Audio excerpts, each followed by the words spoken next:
Hi guys, welcome to my channel. Welcome if you have been here before. Welcome back. My name is Autumn.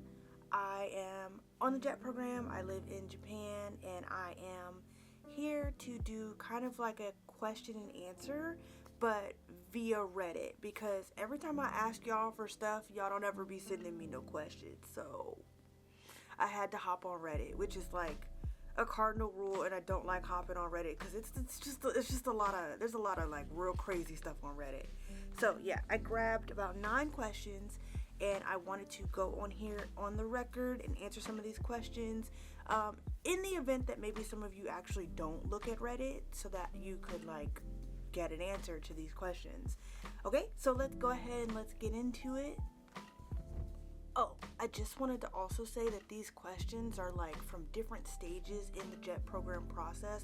There's application questions, there's while you're on JET questions, there's like that weird awkward period before you get here, like when you're in Tokyo but not here yet questions. There's all types of questions, so just like stick around if you want to hear answers to these questions.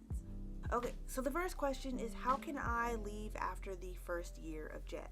Now, I mean, this might be you, it could never be me, but there are some people here that do just want to do 1 year. In my personal opinion, if you have seen my unpopular opinions video, I think it's a waste of everyone's time, but you know, do what you gotta do, sis. Good luck. But this answer is really simple. Basically, your contracting organization is who you are going to have to talk to. So your supervisor, your board of education, whoever has hired you, not JET. JET is just the vehicle. Everybody that matters is Claire and your contracting organization. JET is just the vehicle to get over here. So JET's not really personally responsible for a lot of stuff, and that's the reason why they say every situation is different, because all they are is the like face of the company. They really don't do a lot of the inner outer workings. So you're gonna have to talk to your supervisor or your contracting organization, and any of those. Basically, you're gonna get, especially if you just got here, you're going to get a paper really soon, maybe in the next couple weeks to a month, asking if you want to recontract. Your answer would be no. So you fill out no, and then they take it from there. They will help you figure out like what to do with your pension paperwork and like how to get your flights back to wherever country you're from. They handle all of that. There's not a whole lot on your part that you have to do. For example, when Bree was leaving, she had to like pick which flight she preferred, and there wasn't really like she didn't really have to pay anything or anything like that. She had to cancel her like Wi-Fi service, but our supervisor was able to handle that for her and then just mail her the receipt or whatever she needed to prove that she had like finished her contract with that internet provider. So yeah, for the most part, our board of education handled everything from start to finish, and you just gotta sit back and pack your stuff, really, because I mean that's the one thing they're not gonna help you with. But yeah, it's really not that difficult to leave. I think, in my personal opinion, it's probably more difficult to stay than it is to leave when it comes to the JET program, because the JET program has set up measures to make sure to get you back home. So don't worry about that. If you're not trying to stay here for more than a year, just be prepared. Don't buy a whole bunch of stuff. Have some fun, because you'll be out in like less than 6 months. So question number 2, how can I travel abroad while on the JET program? Now, okay, I haven't traveled like abroad, but I've traveled through most of Japan, and it's actually pretty simple. Most things, you might have to use your American and or whatever country you're from card, because I don't think there's a way to pay cash for flights, but as long as you have your Zayu card, which is like your residence card, and your passport from whatever country you're from, you can leave and go as you see fit. It's just like, how are you going to explain that to your teachers? I mean, you don't have to explain anything to your teachers. It's your contracting organization you have to take the time off with and able to do these trips. You only get a certain number of days in a year off. Like, this is not like, for example, America. Most companies guarantee you 15 PTO days. You might not get that. Every situation is different. That might not be the case for your school, for your contracting organization. So it might be a little harder to travel abroad. But the good thing about being on this side of the world is that you're closer to some of the places that are just impossible to get to otherwise. Like, for example, you can go to Korea, you can go to China, you can make your way to the Philippines and Thailand and Indonesia because they're closer. They're not close, but they're closer than they would be if you were in America. So I think this is a prime opportunity. If you're looking to just travel Asia and you happen to be on jet or living in Japan, this is the perfect time to do it because everything's like so close, so close. So question number 3, this is a question that is like before you're like, while you're applying to jet. And the question is, does jet check if you've worked at a job listing? So I don't know how to explain it. Like, they're not going to call your work listing because, like, who has the time? They have thousands of candidates. The background check, though, that you have to do may trip you up if you're lying. I honestly think it's just like a cardinal rule to just don't lie. Like, why are you lying? Don't lie on a job listing. But, like, let's say if it's a special like situation where the job that you worked for is no longer around, because I have one of those on my resume. First, just a tidbit for being like an adult. You don't have to use every single job that you've had on your resume. You know that, right? You don't have to. If you have worked at 5 jobs and 2 of them were sucky, just use 3. Just use the 3. Honestly, I never put more than 3 previous jobs on my resume, and they usually are the ones that are the most recent and consistent, so that it looks like as I've kept a job for a long number of years. I don't put the fact that I used to work on Krispy Kreme on my job applications, because why does that, it's Krispy Kreme. Why does that matter?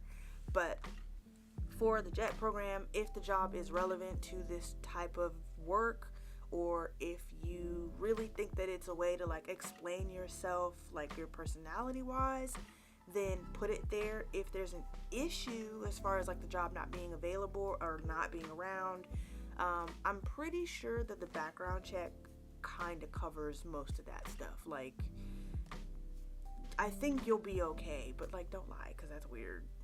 And if they're not a business anymore, like, that's fine. That has nothing to do with you. You don't control that entity. So good luck on your application, bro.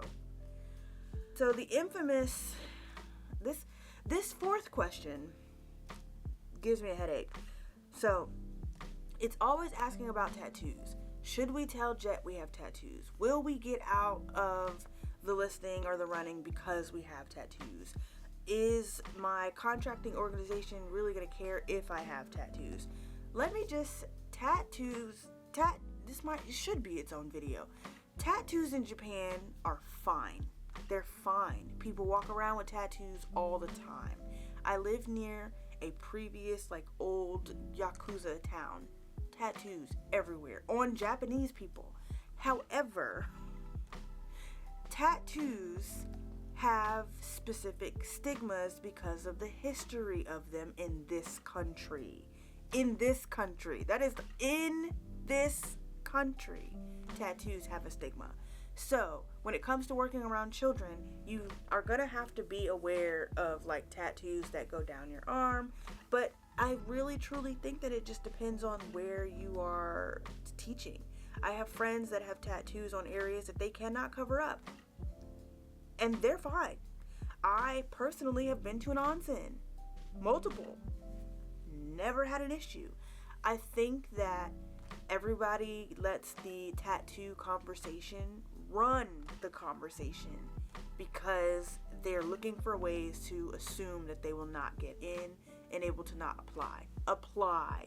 If you have tattoos, apply. If you have like super back dragon tattoos, apply. Because I think with the changing times and everything, a lot of Japanese people have stopped being so particular, and a lot of them are understanding that for Western countries, tattoos are a way of life and not a signification of like gang activity. Also, if you're like me and you're black, there's no way I'm a part of the Yakuza. I mean, that would be very interesting to meet an African American Yakuza gang member. That'd be really interesting. But yeah, so like, just apply. If you have a tattoo, just apply. Also, they ask you to like measure your tattoo.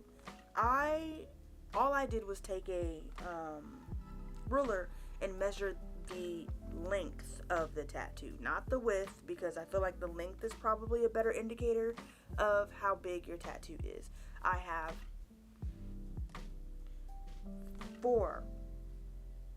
four tattoos, so I had to do quite a lot of measuring. And for me, I have one tattoo that does stretch down the entirety of my back. So they really don't care. Jet does not care. It's older Japanese people and some onsens in Tokyo and around the country that care. But that's not going to keep you from getting a job. Like, just apply anyway, honestly. My next question, number 5, is what are the duties of a Japanese teacher in Japan? Now, let me tell you, I am blessed every day to be an ALT and not an actual Japanese teacher, because they are busy. So, most Japanese teachers in Japan, if they are teaching any of like the main subjects like math, science, they don't really have language arts per se, but they have like Japanese and oh god, what was the last one? Like history. Basically, most of those teachers are going to be a homeroom teacher. From what I have gathered of working here for a year and a half, homeroom teachers have to be here early as flip. So they have to be at school at least 45 minutes before I have to be at school, and I have to be at school at like 7:30, 7:45. So they usually get to school around 7, and they are responsible for making sure that their children are well kept, their hair looks good, their outfits look good. They are not only the teachers of the different subjects, but they are making sure that their kids have all their lunch money gathered. They are responsible for parent-teacher meetings and conferences, and if a student is sick, you have to call that parent. This teacher is like the mother or father away from home for a lot of these kids, so you kind of end up having to be like more than just a teacher. And then after the kids have gone home and you've taught all the students and you've eaten lunch with the students and then you've taught them again, after school, if there is bukatsu, which is after school activities, most teachers have been assigned a bukatsu class to like take over. And here's the tidbit about that. They don't have to be good or know anything about said sport or activity.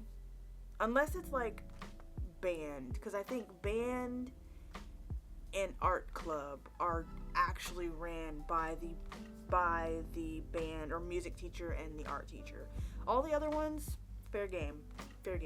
One of my teachers is a basketball coach, and she does not know anything really about basketball. So yeah, it's kind of a challenge for Japanese people. And then after that, you also have to stay and do work afterwards. So building lesson plans, setting up meetings, having meetings with the principal and vice principal of the school, So there's a lot of like duties that a Japanese teacher has to do, and that's why I think it's 100% okay for me to never be a Japanese teacher, because I enjoy playing a little game, having a lesson or two with the kids, saying hello in the hallway, going home. I don't think that Japanese teachers get enough sleep, but they also, just like American teachers, don't get enough praise for what they do. I truly think that having a Japanese teacher work as hard as they do, people are not as appreciative. And so I make sure to thank my teachers every day that they do the smallest things, because I know they're working their butts off. So yeah, if you have liked this video so far, please don't forget to give it a subscribe and a thumbs up. And if you liked content like this, like, let me know what else y'all want to see, because it's getting cold. So autumn's gonna be stopping going outside. So put some stuff down below. We'll talk about it. Okay, question number 6. Does my placement matter? If I put so and so as my placement, will I get it? Girl, this is another one that I saw on Reddit a lot. Placement preferences do not matter. I explained that I had a medical issue and that I wanted to be in near a city, and they still placed me in the Inaka. Well, the somewhat Inaka. Like, I don't think that unless you are like, I have a husband and we are coming with each other and we want to be placed together, you might get a city. But honestly, I know husband and wife couples that are out in the boonies. I don't think that they care what you want. So, I mean, put whatever down. But in the same breath, there have been people that have gotten their placements. They've gotten what they've asked for. I feel like if you're not asking for the major like cities like Kyoto and Tokyo and Osaka, and like Hyogo is a really big one, Fukuoka is a big one. If you're not asking for those, like straight up asking like, I want to be placed in this area, then I think for the most part they're just going to put you wherever they want. I have a friend who actually requested Fukushima and she got it, and like, good on her, because there needs to be more jets in Fukushima. Come on, where are all the black people? Come on y'all, come on to Fukushima, come on please.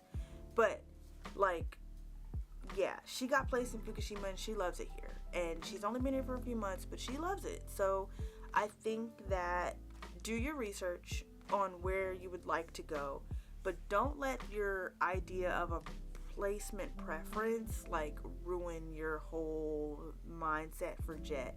Because if you have your head set that you're going to be living in Kansai, or that you're going to be living in Chiba or Tokyo adjacent, I'm sorry, but there's much more to Japan than those places. Like, do some research, like, and stop asking questions about placements on Reddit.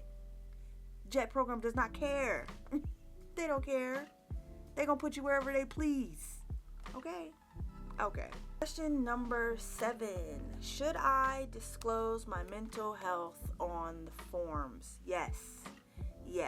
And I'm not saying this as a way of like propaganda or anything. And honestly, in any other job application, I'd say no. Do not disclose your mental health, because it's not, they don't need to know. They don't need to know. But this is not a regular job. This job, the reason they are asking for your information is because they are vetting to see if you are mentally capable of coming to this country and not breaking down and losing your dang mind. You'll be amazed what people freak out about when they come to Japan. It's like the littlest thing, and I get it, because this is a big shock for the body and the mind and the spirit even. But they are trying to do their best to vet as much of that as possible. So a lot of people do get over here with very severe mental issues. There are neurodivergent people that get into the JET program. There are people with bipolar disorder that get into the JET program. There are people with Asperger's that get into the JET program. They don't really, from what I have seen, they don't really discriminate when it comes to mental health. They are just concerned about whether or not you are mentally going to be able to handle not being able to speak the language, not having any friends for a couple of months, not being able to cook your favorite dishes for a few months or ever, if anything, not being able to have a car easily accessible to you. They're checking to make sure that you mentally can handle this situation. This is not easy. So anybody that comes in is like, yeah, JET program is so easy and fun. No, it is not. So just keep that in mind. Keep that in mind. Yes, please answer all of their mental health questions correctly and honestly. Don't lie about anything. If you got issues, sis, bro, put it down, because that might be able to help you in the future with this program. So, I mean, why would you lie? Don't lie. 8th question is, who pays what when it comes to the JET program? So basically, all JET is responsible for paying for is your flight here and your flight back. That's it. That's it. Your contracting organization, it's up to them what they want you to do. So sometimes, like for me, my Shinkansen was free to get to Fukushima. I've had some people who have had to pay for their Shinkansen tickets to get to their contracting organizations. For another example, I didn't have to pay any key money or like first or second month's rent or any like gifting money to my landlord. I didn't have to pay anything but for my insurances. That's it. Some people have to pay key money, which is basically like money that's gifted to your landlord, which is weird because you can't get that back. It's like, it's Japanese culture. And then some people have to pay first and last month's rent, or the first 2 months rent, or like startup fees for their apartment. Some people don't even have apartments set for them and they have to stay at their schools or they have to stay in hotels. So every situation is different, and I know it's cliche. I know you're so sick of hearing it, but every situation is different. This, like I said in the beginning of the video, JET program is just the vessel that it comes in. Everything else is your contracting organization.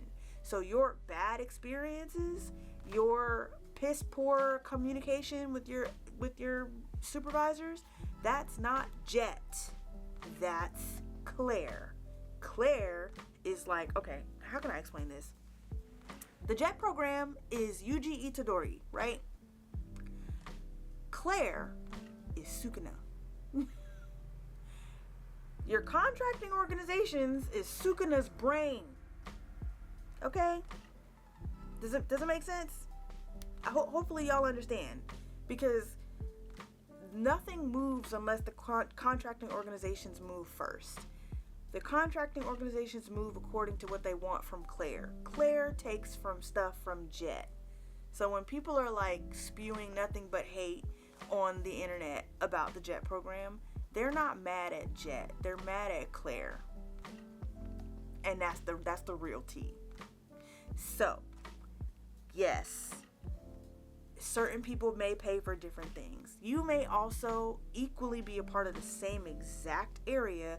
Like, for example, Fukushima is massive. It's a city.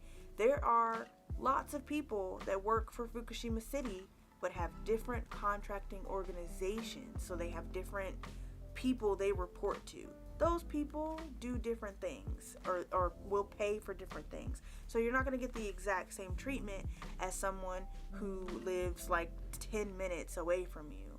So just be aware of that. And my last question is, Is it too soon to recontract? I personally think that they do this really quickly. I was an alternate upgraded. So I came in April. I had plenty of time to think about whether or not I was going to recontract. And honestly, I make the joke that I don't understand why that man keeps giving me that paper every year, because I'm going to stay. I'm going to stay. So I think that it is too soon to recontract if you're not thinking about what that truly means. That does not mean, oh yeah, I'm just going to stay for another couple of months. That means I am going to stay. Okay, so for example, if it's currently October and you have been handed your recontracting paper, you just got here in August, they are looking for you to recontract. They're not saying, hey, are you going to be here in July of 2024? No, they're asking if you're going to be here in July of 2025, because this, until July 2024, that is your contract. August to July is your year one. They're asking you if you're going to do 2 years. And I think a lot of people don't realize how big of a commitment that is. So just, it may be too soon for some people. And like I said from the first question, if you want to leave and that's your prerogative, then bro, it's cool. Do that. Leave.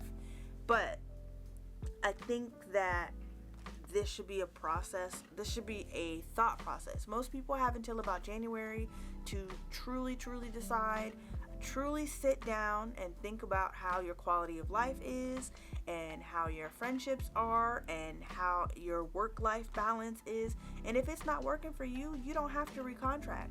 Nobody is going to be upset. I mean, in my opinion, I get it. This ain't for everybody, but you don't gotta recontract. But yeah. So that is the end of this. That is enough questions, because they've already started construction across the street. Can y'all hear them? Yeah. So I got to go. But if you like this video, don't forget to like, comment, and subscribe. And please stay off of Reddit. If you have questions, ask me. That's why I'm here. But, okay, it's cool. I won't be mad. I'm not going to be salty. It's fine. But yes, I'm going to go. I will see you guys later. Hopefully this helped you. If you know anybody that is applying to the JET program, send them this video. They may have the same questions. So, yeah. I will see you. Bye. Okay, so they're building a house across the street, right? This house is going to be up by, March. They just started, last month. They already got the foundation down. Wow. They build houses here so fast. It's insane. So, yeah. But I'm going to go, because I'm actually kind of hungry. I'm going to eat breakfast for the first time. Cheeky.